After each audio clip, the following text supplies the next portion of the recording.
Je crois que c'était hier où il y a Éric Lombard, donc c'est le nouveau ministre de l'économie qui est passé sur France Inter, histoire de s'expliquer un petit peu, notamment sur l'économie, hein. C'est ce qu'on attend un peu près d'un ministre de l'économie. Voilà, il est venu sur France Inter pour dire des choses dont on va parler ce soir. Donc je vous présente, si vous ne le connaissiez pas, Éric Lombard, qui a pour fonction d'être le ministre de notre économie. Et en 2025, Voilà, et là. le déficit, puisque objectif Barnier c'était 5%. Vous, quel est l'objectif que vous fixez, Éric Lombard? Est-ce que vous pouvez nous le dire ce matin? Alors, c'est très technique, je ne veux pas perdre les Françaises et les Français qui nous écoutent. Ouais, parce En qu'on est con. 2024, le déficit Ça, il faut pas oublier, dès qu'on nous parle d'économie, on nous perd très très vite. Parce qu'on est extrêmement bête. sera probablement autour de 6,1% de la richesse nationale. Oh, ben ça va. Un ajustement, il se mesure en écart. Si on vise 5%, c'est un écart de plus de 1%, c'est considérable. Je pense que c'est trop. Déjà oui, en effet, 1% c'est considérable. Quand il parle du budget de l'État, on parle de plus de 2 000 milliards de PIB, hein, donc c'est à peu près ce qui est en jeu généralement quand ils essaient de parler de budget. Mais en fait, non. Vous allez voir que, bizarrement, il y a beaucoup de choses qui ne sont pas réinvesties, hein.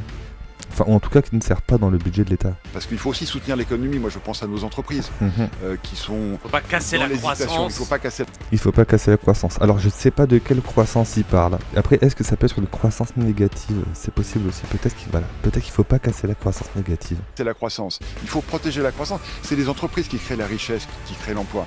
Et donc, on vise un déficit avec le Premier ministre. Le chiffre n'est pas encore complètement calé, qui se situerait entre 5 et 5,5%. C'est ça dans cette...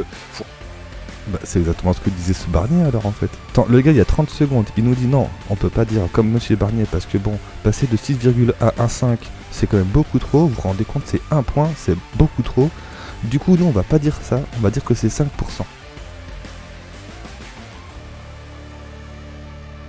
J'espère que je vous ai pas perdu du coup, comme lui, j'espère qu'il nous a pas perdu en nous expliquant que voilà, non. Miser sur un point de croissance de 1%, c'est beaucoup trop. Du coup, on va miser sur un point de croissance de 1%. Comme ça nous semble logique et atteignable. Ok, champion. On continue un petit peu.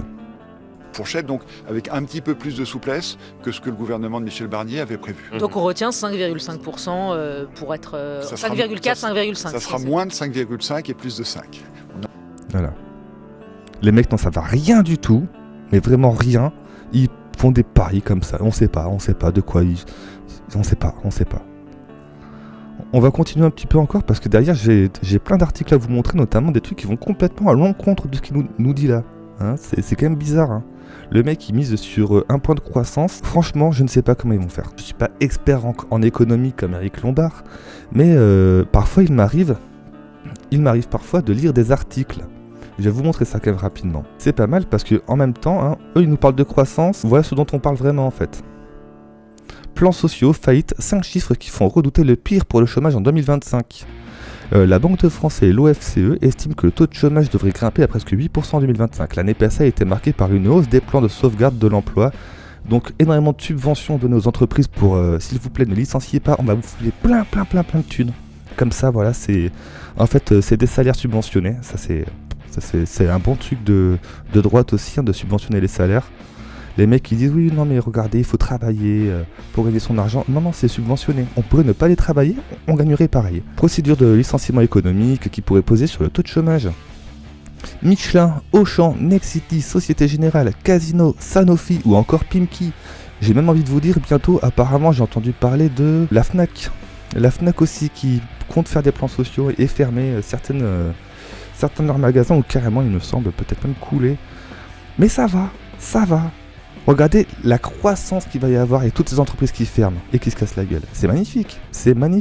Cette année, les plans sociaux se sont multipliés en France. Certains secteurs ont souffert davantage comme le prêt-à-porter, l'industrie ou encore la distribution. Certains syndicats vont même jusqu'à parler d'une violente saignée industrielle comme Sophie Binet à la tête de la CGT qui s'était exprimée dans une interview à la Tribune publiée le 9 novembre. On estime à plus de 150 000 emplois qui vont disparaître, probablement plus. 180 plans sociaux depuis le début de l'année. Et ça va continuer en 2025, ça, vous inquiétez pas pour ça. Et les mecs derrière vont nous dire, mais il y aura du chômage. Il y aura du chômage, oui, ça c'est clair qu'il y aura du chômage. Comment ils peuvent nous vendre une croissance ça va jamais exister. Et en face, le journaliste qui l'écoute, ah ok d'accord, donc oui, il faut sauver la croissance, bien entendu. Ouais, bah oui. On voit des plans sociaux de partout, il y a toutes les usines qui ferment, et est-ce qu'on n'est pas bien quand même? Petite vidéo. Automne de plans sociaux pour une économie française malmenée dans tous les domaines. Il est vrai qu'il y a un certain nombre de filières qui sont dans des situations préoccupantes. La chimie, la filière automobile et en particulier les équipementiers, la métallurgie. Ces filières qui sont soumises à une très forte concurrence internationale. Évidemment que ça va se compter en milliers d'emplois. Oui, mais il en a rien à foutre. Il en a absolument rien à foutre parce que quand vous regardez un peu ce qui se passe aussi, on nous dit oui la filière automobile est en danger, il faut absolument arrêter ça. La BEI, avec le soutien d'Investie, investit 450 millions d'euros dans la construction de la Gigafactory de batteries électriques d'AESC à Douai. Ce financement permettra de fournir 9 gigawatts de batteries pour alimenter 200 000 véhicules électriques produits chaque année à partir de 2025 par le constructeur. Qui ça? Par qui? Renault. Oups. Donc t'es en train de me dire que les mecs ils ont reçu des subventions énormes, en plus du fait qu'ils aient fait quand même du bénéfice, hein. Mais ils vont quand même licencier je sais plus combien de personnes. Sinon il y a aussi ça, une Gigafactory encore en France, hein, vous savez, je crois que c'était il y a 1 an ou 2, ils nous avaient dit ouais, on va faire des Gigafactories de partout. Moi je vais voir des industries de partout pour construire des batteries. Bon. Alors qu'on n'a aucune matière première, on n'a rien, on a que dalle, on achète tout aux Chinois et après on va dire comme ça, on sera indépendant sur le plan énergétique, en tout cas au niveau batterie. Ok, d'accord, merci, d'accord.